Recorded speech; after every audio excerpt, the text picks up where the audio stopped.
Tonight at 10, the High Court rules that government policies at the start of the pandemic on discharging hospital patients into care homes in England were unlawful. The court heard that moving untested patients into care homes had been one of the most devastating policy failures of the modern era.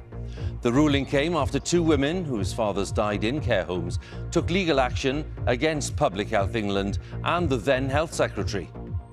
Matt Hancock's claim that the government threw a protective ring around care homes in the first wave of the pandemic was nothing more than a despicable lie.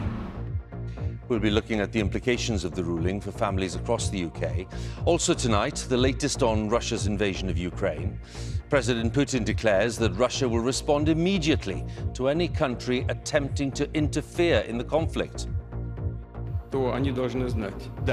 If they create threats for us, threats of a strategic nature, our retaliation, our counterstrike will be instantaneous.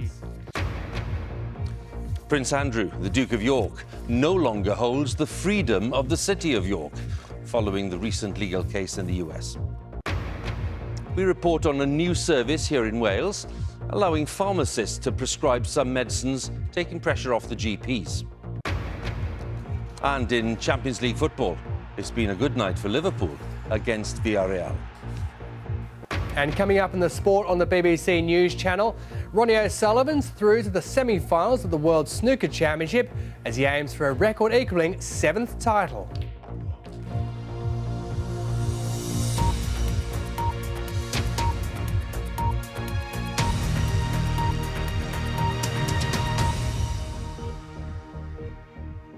Good evening, noswaith dda, and welcome to BBC News at 10, which comes tonight from the headquarters of BBC Wales in Cardiff. It's a very significant day for those families who lost loved ones in care homes during the pandemic.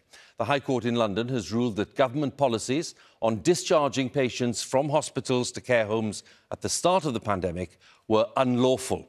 The ruling was made after two women took legal action against Public Health England and the Health Secretary at the time.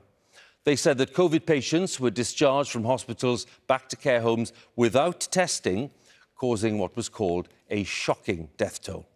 In the first wave of the pandemic, almost 20,000 care home residents had died with coronavirus by mid-June. That's in England and Wales. That's more than a third of all the people who died with COVID during that period. The UK government said it worked tirelessly to protect the public. Our social affairs editor, Alison Holt, picks up the story.